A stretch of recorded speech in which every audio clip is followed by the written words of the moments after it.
as we bring on everybody here on the panel, I'd like to welcome three amazing people. So Luca from Maker, Nikhil from Circle, and Fran from Superfluid. We're going to talk about just how we think on-chain payments is going to evolve.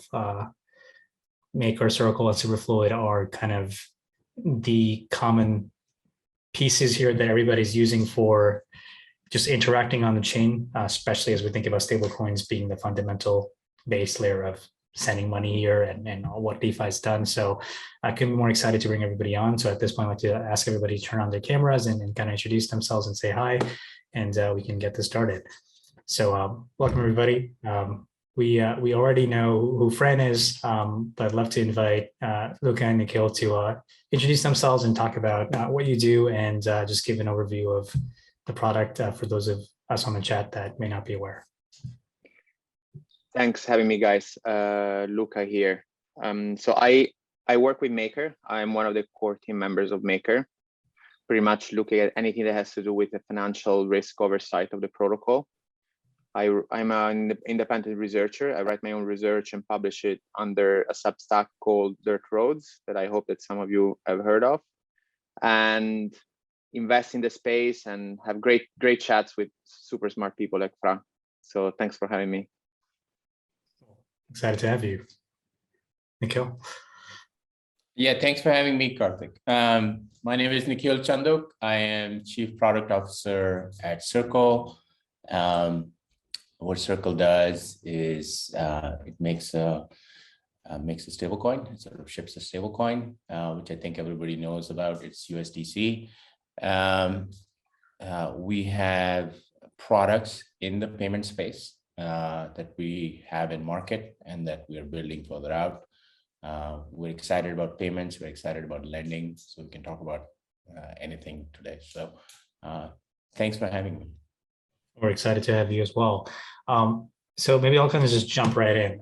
The most kind of obvious question is, you've kind of seen this ecosystem evolve from multiple angles here. What's kind of been the most interesting trend about specifically payments that each of you have seen? We can start with Fran here and have you kind of just showcase what has surprised you in the last year. Well, I mean, working at Superfluid, obviously, I think the most interesting part of payments is streaming, right? More in general, recurring payments. The reason specifically I'm excited about recurring payments is that it can actually bring income on chain, right? And that's very interesting if you look at, for example, Erbil's presentation from earlier, right? Because bringing income on chain is what will onboard so many users, right? One of the examples he brought was gamify, right? So like play to earn games. And these are onboarding literally millions of users, and they're not coming to speculate, they're coming to earn money, right? So the earning potential that recurring payments or streaming brings, and the fact that those earnings are on chain and can be used for other stuff, I think is very interesting. I think we're still just scratching the surface here. I think Kuma Finance is going to be a very important protocol in the future regarding lending against these earnings.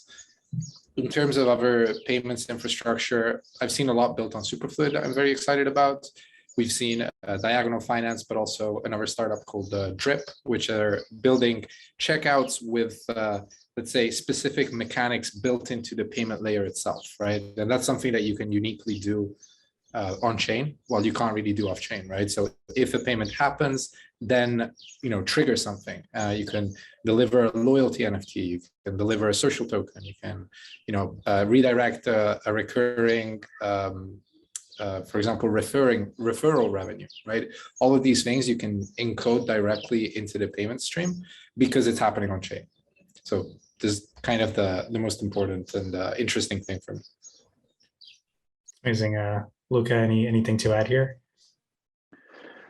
I mean, I started chatting about what the guys at Superfluid were doing almost a year ago, because I think, again, streaming payments can be abstracted into streaming value that can have so many applications. And I always thought that the way DeFi or crypto in general steps up to the next level is by onboarding as many use cases as possible from the real world.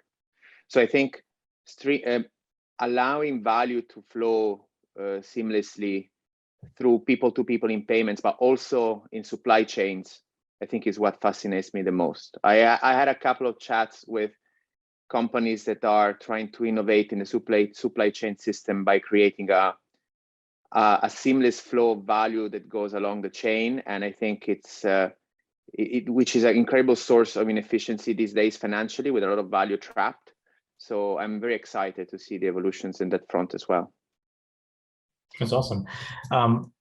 I think you've already kind of all touched upon topics that I want to dig into in general. And by the way, we're already kind of getting some comments from the audience. If you have any questions for our speakers, please just put them in the chat, and I'll be able to ask them here. But to me, this is an interesting point, because I think both Maker and Circle are kind of at the intersection of onboarding existing businesses that are in Web 2 to more Web 3, but also then enabling a whole new set of Web 3 native companies and types of businesses to exist. Kind of from how you've seen USDC or DAI being used, has there been something that's kind of surprised you in terms of like, oh, I didn't think this could be possible? Or of course, streaming is a perfect example, but I'm curious, like, what has been an unintended consequence of a good example of how your stablecoins have been utilized by people? Maybe I can take crack. I feel like so I'll say two things. One is we have Circle has this partnership with Stripe where they're doing payouts on Twitter. So the use case is Twitter have creators that they want to pay. These creators are all over the world. They want to make sure that, they can essentially share earnings with them. What's an easy infrastructure to build to be able to do that? Well, clearly using on-chain payouts is the best way to do it. Doing it in a stable coin is definitely preferable. So Twitter, like Stripe and Twitter are experimenting with USDC for these payouts. Why this is interesting? I worked at YouTube for 7-8 years. I was there really early. And YouTube is one of the earliest companies that did creator payouts. And so for those who don't know, if you upload a video on YouTube, you get to keep, and you monetize it, you get to keep 55%.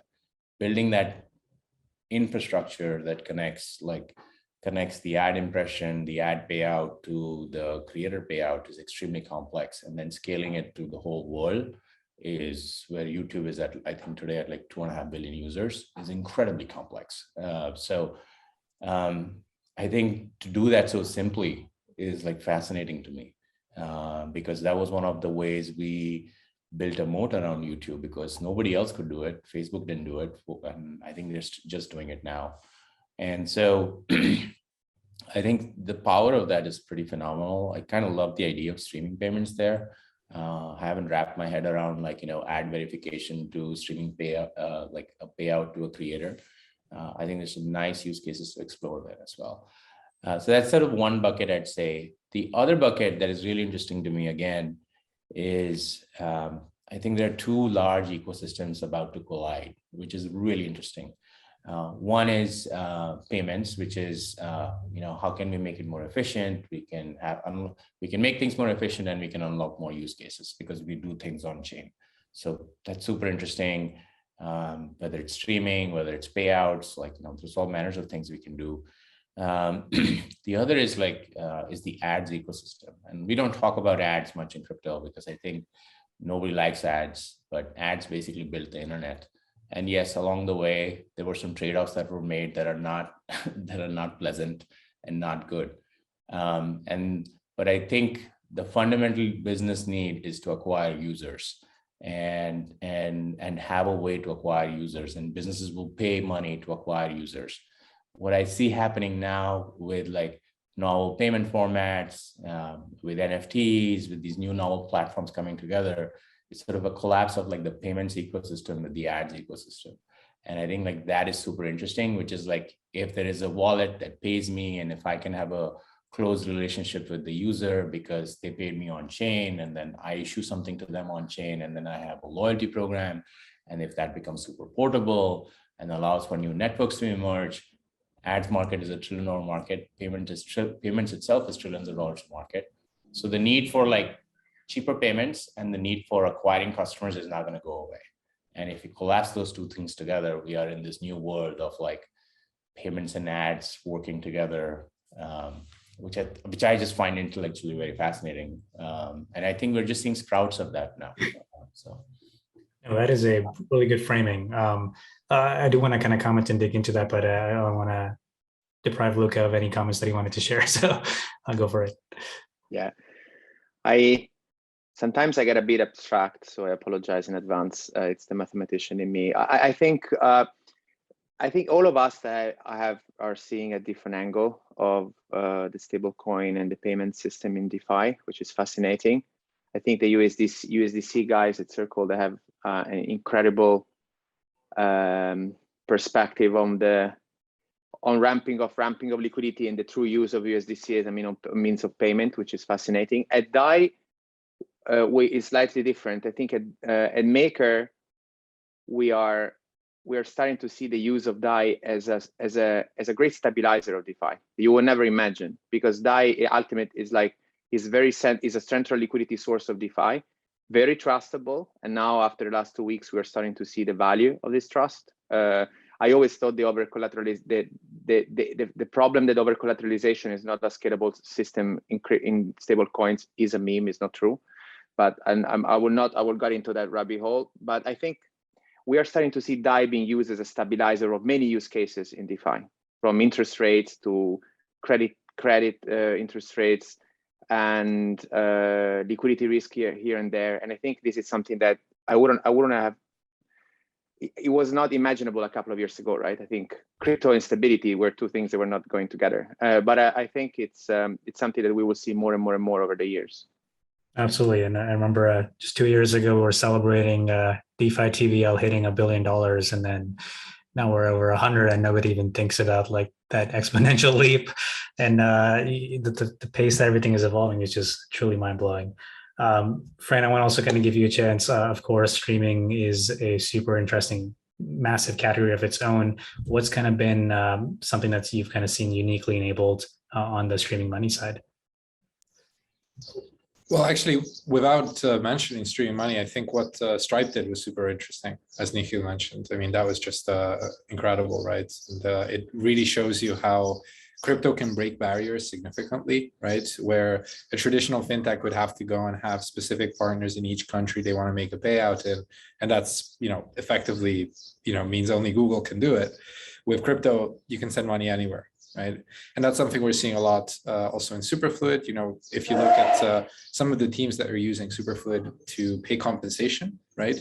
They pay people all over the world. In a lot of cases, they don't even know where their team is, right? And they can just pay that because an address is just a unique identifier that is all you need to make a payment, right? Contrast that with a bank where you get asked the reason for the payment, you get asked the address of the payment. I recently got asked the birthday of the payee, right? So it's just a completely different world. And if you think of the fact that you can establish long-term financial relationships just by clicking a button and making one transaction on the blockchain, I think it's clear that there's a lot of opportunities there. And as Nikhil said, it's a massive market. So, bringing payments on chain and bringing onboarding that next billion users will be through payments. I have no doubts, because not everybody needs to trade dog money, right? But everybody needs to make payments. Yeah, that's absolutely right. And this is exactly what I was going to comment on from Nikhil's question, which is, fundamentally the reason why some of these massive kind of companies sort of got the network set up is because you have to take on anywhere from the legal cost to understanding the generalization of this payout network, and it's different for every jurisdiction, different for every country, different for even different amounts, triggering various edge cases.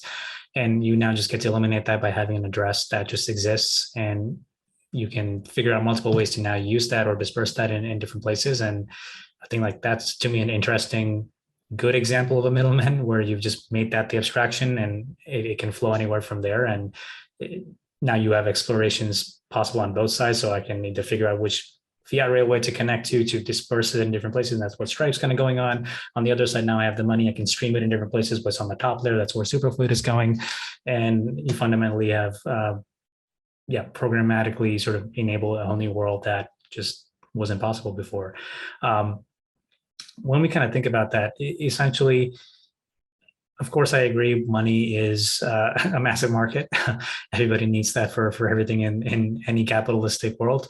But is kind of the thinking here that we fundamentally just get the same experiences that we already know and use in our daily lives? They're just now more transparent or faster? Or do you kind of believe that it changes how we also interact? I mean, Nikhil, you touched on like the ad part of things, and customer acquisitions becomes a lot more easier. But like, how do we think about room for improvement on now money being on chain?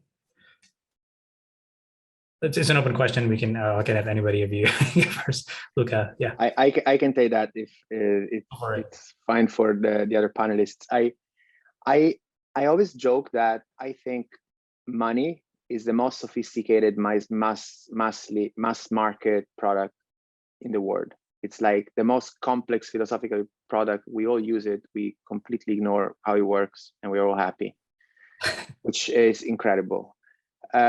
Because I mean, but I think the point is money does many things, right? We always have the canonical definition that money is a currency in general, is a unit of account, is a storage of value, is a means of exchange. But I think there is another point that I think is the most important, is an allocator of resources. We work more where we get more money. And it's four very complex functionalities that are wrapped into one. It is the banknote we have in our pockets, or the money we think we have in our accounts. That is actually very different from the banknotes, but people ignore it. But I think so. We go used to the idea that the money of the future should be the same, should be like this omnicomprehensive product. I don't think it's going to be the case. I think we will see different types of currency or subsets of currency doing different things. And then you might have a great stable coin. I hate the term, but let's keep stable coin. The great stable coin for transact, a great stable coin to access leverage, a great stable coin to store value, great stable coin to allocate incentives.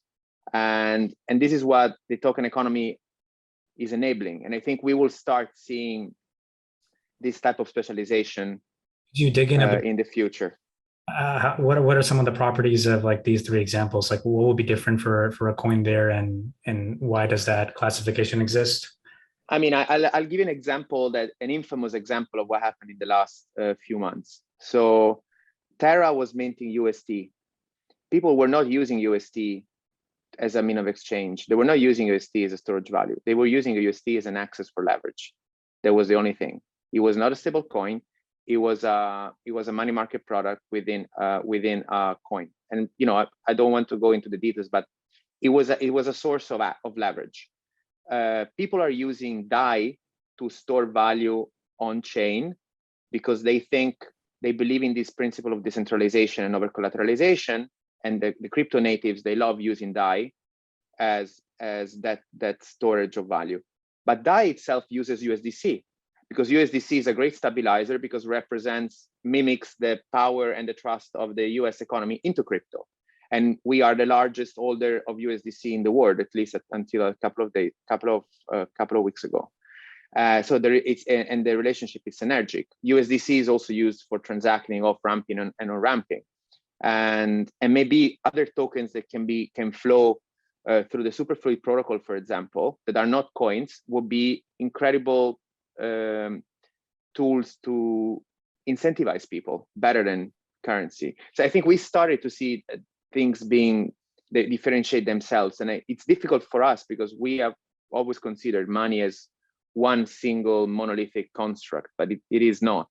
Even in the real world, and I stop mumbling, but even in the real world, people are using the dollar in a different way compared to how they use their local currency in emerging markets. That is a payment tool. The dollar is an international payment tool or a storage of value.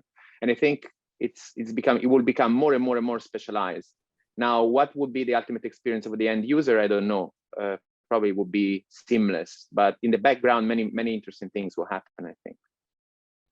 I think that's a really interesting abstraction to dig into. I think, Fran, you wanted to say something, so I'll let you and Nikhil kind of comment on the original question. We can dig into this after. I wanted to comment on on what Luca's saying. That's something I've been thinking about a lot, and I think with things like Superfluid, where you can actually really accelerate the movement of money and automate it, we will start seeing people having basically no dollars in their bank account, right?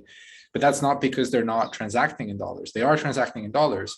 They're simply transacting really quickly, but they're not holding any dollars. They're holding maybe Bitcoin or Ethereum, right? So they're using dollars as a medium of exchange, but not necessarily as a store of value or stability or anything else, right? So these kinds of things become possible as you build financial automations and financial tools that enable money to move faster and exchange forms faster, right? If it becomes easier to, for example, imagine if as a user, you can put your Bitcoin or Ethereum as collateral and then borrow in a stream to pay your rent, right? At that point, maybe the person you're paying a rent to is then reinvesting it into Bitcoin, right? So I'm paying the rent in dollars. I'm taking the leverage in dollars, but I actually never hold dollars.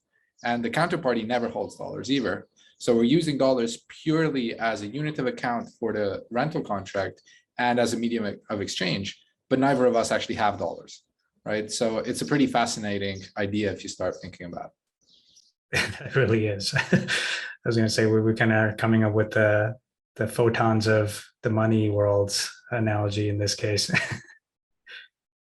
Yeah, I love that idea, by the way. I think like money is many things. To Luca's point, like, cash is highly inefficient, sits in my pocket and doesn't do anything.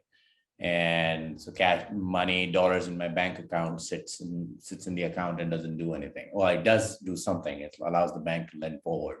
But I think like one of the things that Fran is pointing out that like it can do more things for me. Like if I have $200 in the bank, I can have it be in Bitcoin. I can, real time essentially stream my rent. I find that idea really fascinating, like because I came to work on this primarily because I think the risk capital in the world is like misallocated, and like how can we get it to be allocated better, because it's that's what people who are poor need, is they need risk capital. They don't need a gift of money, right? Like they need like a stable form of capital, and they need to be able to take risk, which is in America, it's phenomenal, like the way you can do that. And crypto does that on chain now. You can take on risk. You can take on risk. There's not as much risk capital. It's all over collateralized. But I think like the dream is where it's under collateralized, and like you can have like the money. If I have like $1,000 sitting in my USDC account, it's actually true for me today. I have money, any cash I have, I put into Maple Finance. Now it's not quite streaming. There is a lock-in. But it's just money that I parked there, which is being used to like fund these businesses on the other side. And there's a very specific type of business there today. But the reason I fund it is because I believe more real world businesses are going to come in through these pools that Maple are exposing.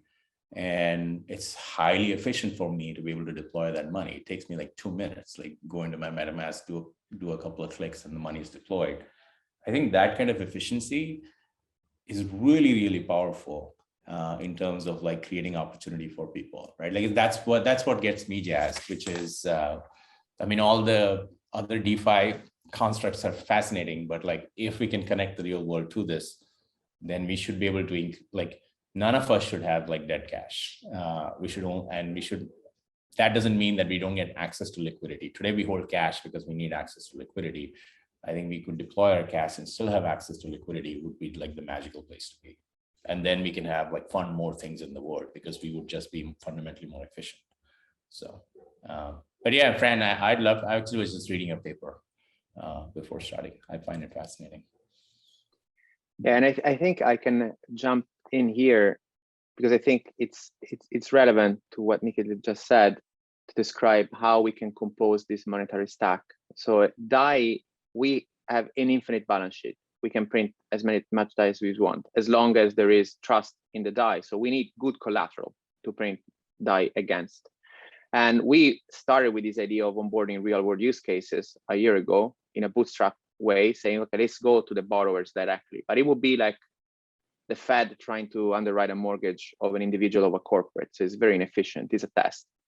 So we are starting to do protocol to protocol liquidity. And the example of Maple is a relevant example because Maple has been currently approved by the maker community to develop a direct deposit module where there will be a DAI pool potentially, where maker will be the stabilizer of that pool. Maker will print money and deposit it as a senior tranche of that pool that then loans the money out together with other money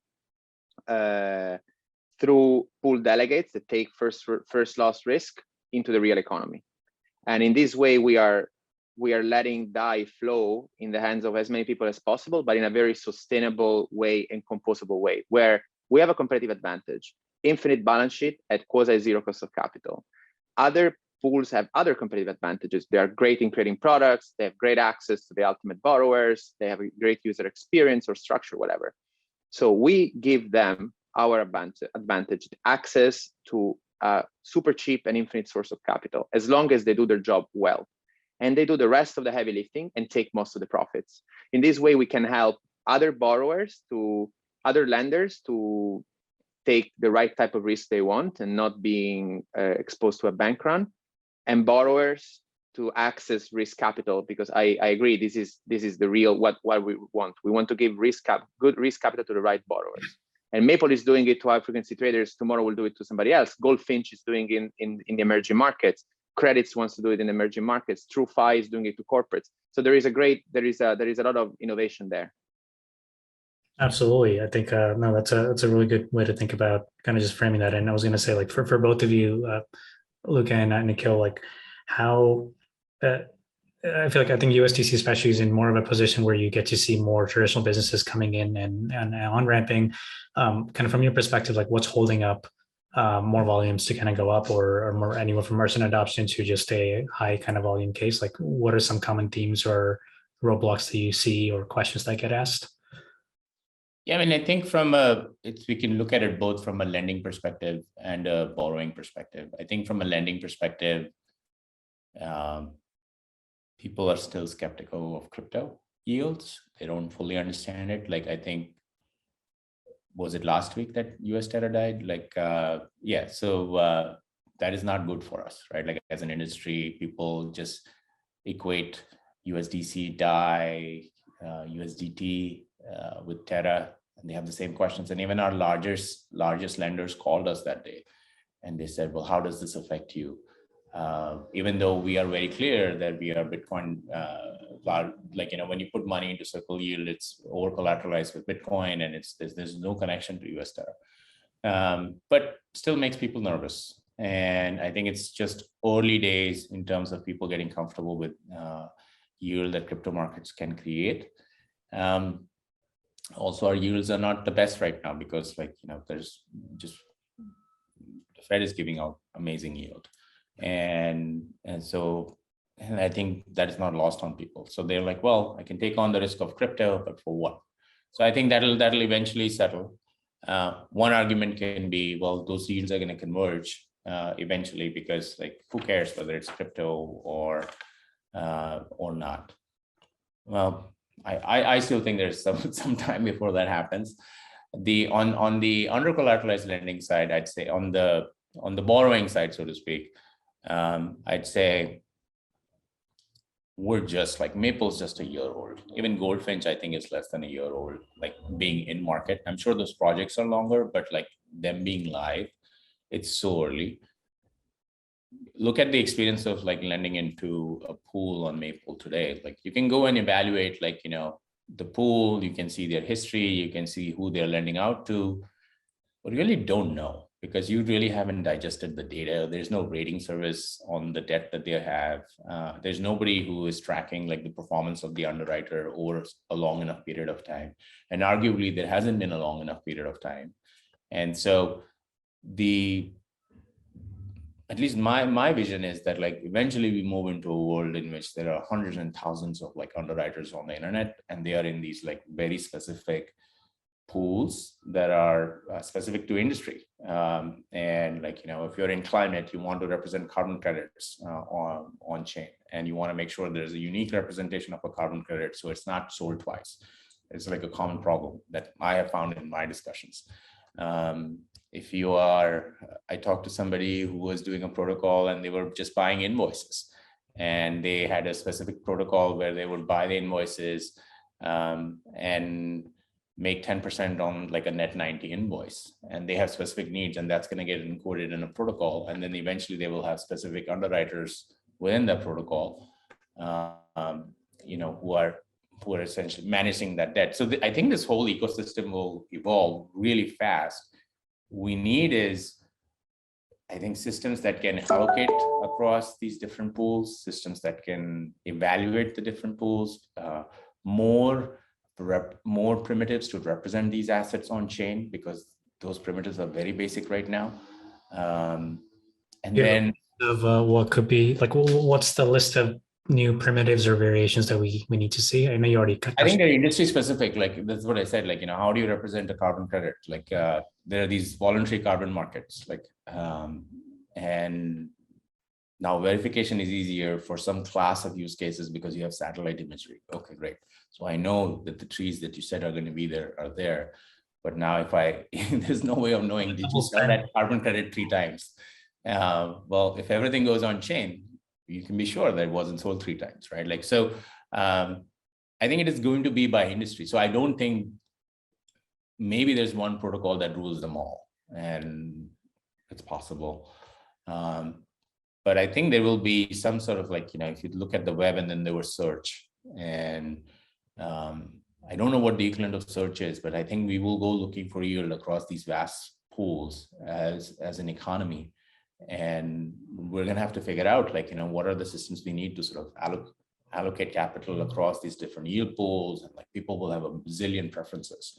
And then all of this, how does this intersect the real world in terms of security laws? Do you only want this to be a DeFi system? Not really. If you want to attract all the money, then you have to intersect the world of securities laws at some point. How will that work? I think so. Those questions come from businesses as well. Going back to your original question, like, well, if I buy this, am I buying a security? And what happens if I connect my wallet to it?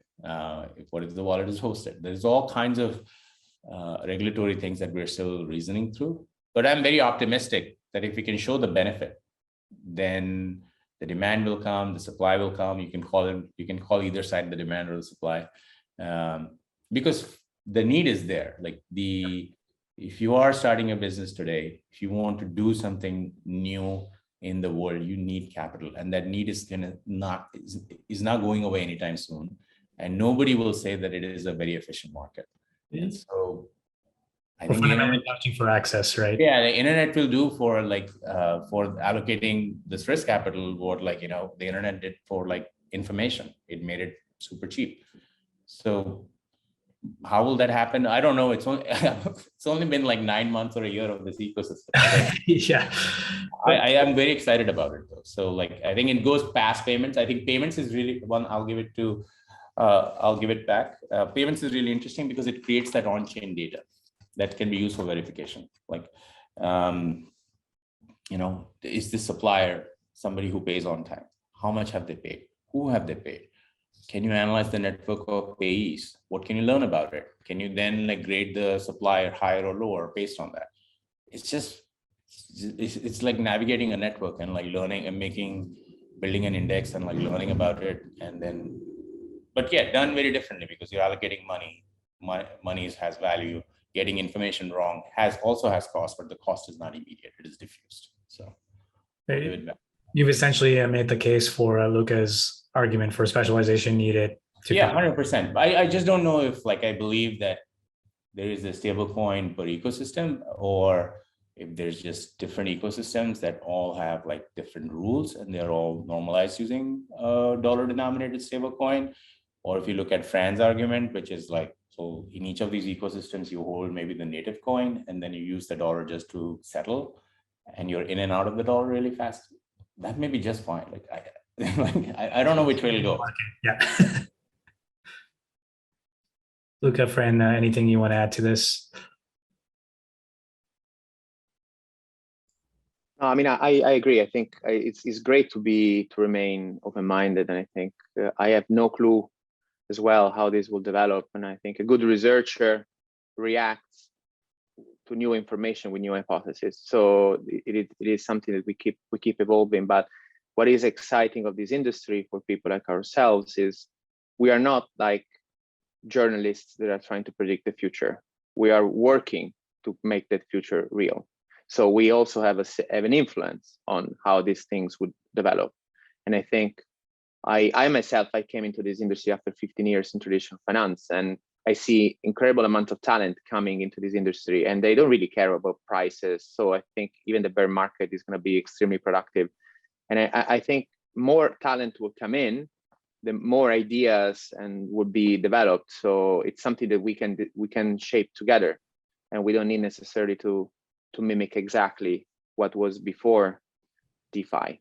I also think, for example, that this is a dream, because I think it will mean that we will have had a successful transition on-chain economy. I think at some point we will abandon the peg, like an emerging market that doesn't need to be pegged to the dollar for credibility, but now is big enough to walk on its own legs. I think, I mean, at some point maybe is the value of ETH that will represent the value of their economy, and it will be the base of the monetary stack of a certain ecosystem. And it seems impossible now, but maybe not in the future, also considering the inflation data and the uncertainty on the value of the monetary stack we're seeing. But institutions like Circle, for example, are so important because they are bridging the old world into the new rails. And although I have no doubts that we will migrate completely in a blockchain-enabled financial system, I don't know when this is going to happen. And I think if we screw things up, we might delay this adoption by 20 years, which in our perspective, it seems like it's like the same as it would never happen. So I think having incredibly professional and dedicated innovative bridges between the off-chain and the on-chain economy is the most important thing we have. And I truly hope that the dialogue with the regulators will be constructive, because it's so important for the regulators to participate in this orderly migration. Otherwise, it will happen anyway, but it will happen in a messy way. And the weak ones will be the ones who suffer. And we don't want this to happen. So it is very exciting. But I'm also, like, for me, my call to action is, we are not here looking at the future and trying to predict how is it going to be and bet in the capital markets based on our prediction. We are here because we want to shape it. So everyone has a responsibility in the quality of the tweets, in the quality of the research, in the quality of work, to not just to speculate, but to create the future we want. And I'm not an idealist here. I think it's real. And we all have this kind of personal responsibility, how we interact with the ecosystem or outside of the ecosystem. No, I think that's a really well put argument. I wish that was my last question, because this would have been a perfect note to end on. I do have one more question, but I want to give Fran a chance to comment as well, and we can get to wrapping up the panel. Yeah, honestly, there's not much I can add. Those were two great interventions. The only thing I might comment to is something Nikhil said about how yields are leaving because the Fed is hiking up their own interest rates. And that's something that's we've seen a few times, right? When we started Superfluid, the yields in DeFi were at 0. I don't know how many people remember that. Even MakerDAO, I think, had negative interest, right, at some point. So what that tells us, the fact that they're inversely correlated, tells us that the interest that we see in DeFi is purely driven by speculation, because there's no actual economic activity. If there were uncollateralized borrowing and lending, then we would have yields, even if yields in the traditional markets are high.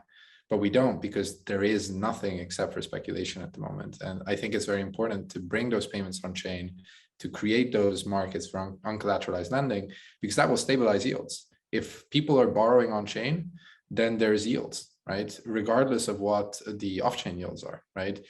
And that will break that inverse relationship between the yields in DeFi and the treasuries, which will also mean that, crypto in general becomes a real mature market, right? So ultimately, breaking the direct connection between speculation and crypto is the only way we have to make this mature. And I think payments are ultimately the harbinger of that, right? Because everybody needs to make payments. It's the simplest way to bring people on board. And it will bring with it things like credit. It will bring with it things like more efficient supply chains, potentially cheaper everything, right? Because we have more efficient rails for moving value. So overall, yeah, as Luca said, feel a responsibility to make that future happen and work in that direction. I absolutely agree. So maybe one optimistic note to end on will be just maybe getting a preview of how each of you are kind of enabling that. We'd love to learn about what you think is important for Maker to do and for Circle to do and for Superfluid to do to actually get millions more people coming in and be onboarded. I start with Maker very quickly. I spent an immense amount of energy over the last few months trying to protect this concept of prudence, because we have a responsibility managing a stable coin. And unfortunately, these days, it is quite evident that I was right. It doesn't feel good to be right.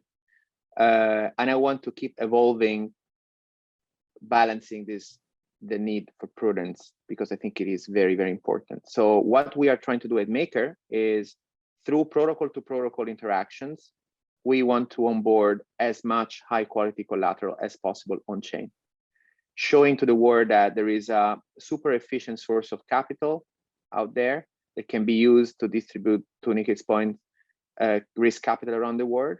So showing that this value also for protocols that can build on this portable liquidity from Maker. And if we are successful, the ecosystem will thrive.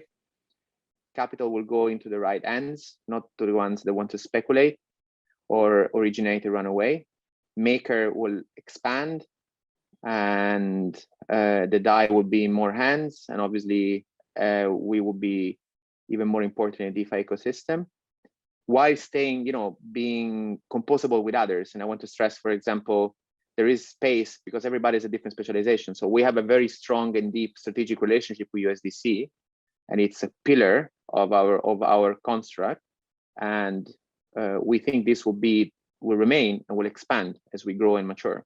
So I think this is what we're trying to do over the next few months.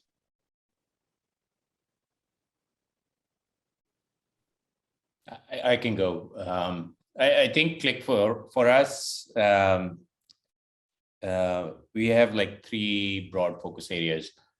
One is we want to increase like the programmability of USDC. So fundamentally, we think about USDC as a platform. We think about the platform attributes being liquidity, trust, and speed. And that's what we push on all day. Like that's what frames our entire product effort. How can we be more liquid? How can we, if you want to do something with USDC, how can you do it fast? And then how do we maintain trust at all times? So so we're going to keep pushing on that, and like that just means supporting more chains. We have more functionality coming, and as we do that, like we are sort of guiding light is where the developers are. So we go where the developers tell us to go, and there are good ways of analyzing that data, and like we consume the data and we follow the developers. It's very simple. So that's on the stablecoin side. And then like broadly speaking, we have 2 applications that we care about deeply. One is payments. Payments is we're going to do more in terms of increasing value in like crypto payments. I think and supporting like various methods of payments for the merchants that we are working with. Like merchants come to us today for fiat payment rails. We're going to give them a way to manage crypto rails as well in the future. So that's one aspect. And then there's like all these accessory businesses around that. And the third thing for us is trying to figure out how to bring real world assets on chain and how to enable those markets. What is our role there? We're still reasoning through it because a lot of this is very exciting, but still very early. So I do agree with Fran's point that payments is ready today. Like, everybody needs to do it. It's a great way to onboard people. And the last thing I'd say is like, there's a lot of, one thing I am careful about as I reason about this is I approach everything with a lot of curiosity. and not a lot of judgment, because I don't know. There's a funky new liquidity scheme that is really, really important to the ecosystem. I'm going to read the white paper. I'm going to try to make sense of it. And sometimes it doesn't make sense, and it's just mind-boggling to us, as to why something should exist, but it does. But our job at Circle is to keep making widgets. That's what we do. And we make widgets for developers, and we make widgets for businesses. And I am pretty confident that we have plenty of widgets to make over the next 2 years. I'm not bothered by the bear market. I'm not bothered by all the noise with regulation, because fundamentally I believe what we're doing is useful. We are reducing costs, we're increasing opportunity. And as long as we can make that argument in good faith and to very high scrutiny, I feel good about what we're doing. So that's the best thing about that is it's measurable and defensible on chain. We can see it. Measurable and defensible on chain. So yeah, you don't have to believe me. You can just you just need to write something that can aggregate the data. That's it. And it's clearly working. So I totally agree. Fran, last words to you. Well, I mean, similarly to what Nikhil and Luca said, ultimately, we have to keep building. Doesn't matter, right? Whatever happens in the market doesn't matter. We started the market when yields were negative. That didn't matter. The yields might become negative again. Still doesn't matter, right? What we're doing is useful. It's bringing efficiency, increasing opportunity. In our case, I also feel we're, fundamentally bringing something new, right? So it's even hard to tell exactly what the use cases will be. So the most important things for Superfluid are actually very similar to Circle, right? It's keep building for developers and enable those developers to explore those use cases, to build those applications that will onboard the users, right? Ultimately, crypto loves protocols, but protocols don't onboard users, right? Protocols are pure, rules for information exchange. We need people to build applications that solve problems, right? What we do is just provide the primitives that allow those applications to create new things, right? But we still need the builders, and they need to build useful things. So ultimately, providing developer tools is the single most important thing that all of us can do.